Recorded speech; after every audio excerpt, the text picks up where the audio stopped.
State tournaments continuing across the state for our Legion baseball teams at multiple levels. The Class B tournament rolling on in Carrington with the three-time defending state champions in action. The Larimore A's facing the Langdon Red Sox.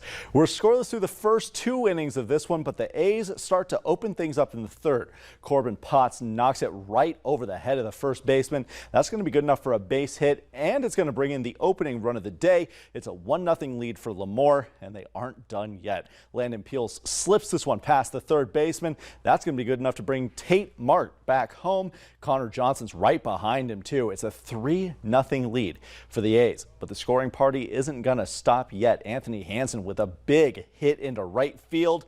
Here come another two Larimore base runners, Lemoore base runners, I should say. Gunnar Thiel just crosses the plate and Peel slides in right behind him. A monster inning for the A's has them ahead 5-0, and the hits just keep on coming.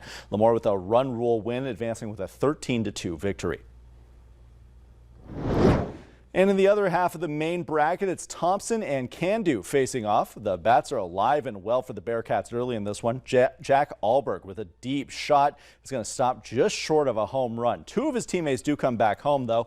Cando with a 2-0 lead. It's a 3-0 game now as we go into the second inning. This time the ball's going to make its way all the way over the wall. Zach Jordy with a blast into left field. This solo shot puts Cando up 4-0 after 2 innings.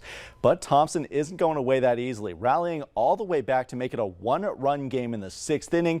The pitch gets loose and Reese Berberich comes sprinting home, scoring with a face full of dirt to tie us up. Getting dirty for it. We stay tied through the 7 innings, so into extras we go. Now Thompson finishes the rally. Braden Wolfgram sends this one bounding through the infield. Sean O'Hearn rounds third as the ball is thrown home, dives onto the plate. Thompson grabbing their first lead of the day in the 8th inning, and Thompson would rally all the way back. The Tommies with a 7-5 win in extra innings.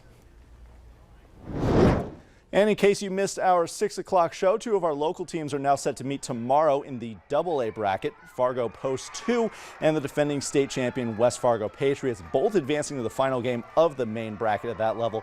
West Fargo faced a 4-0 deficit before rallying back with 8 unanswered runs to seal the deal and send Minot down to elimination play. And Fargo Post 2 dominated their battle with their cross-state rivals. Post 2 defeating Bismarck 6-0 to advance. These two teams will play tomorrow at noon, with the winner guaranteeing themselves a spot in Saturday's title game. Here's a look at the full bracket for the AA class. Bismarck and Williston were victorious in their elimination games tonight. The Governors with a run rule win over Mandan, and the Williston Keybirds continue a Cinderella run. They came into the tournament as the 9th seed and are now one of our last 4 teams standing. We got those tournaments continuing tomorrow, and the start of the single A tournament is tomorrow as well. We're hip deep in tournament season in July. It's hard to believe that we're at this point in summer already. Well, and then fall is in like a week. So sports-wise, not it feels weather-wise. like it, honestly. And retail-wise. We were talking about that earlier.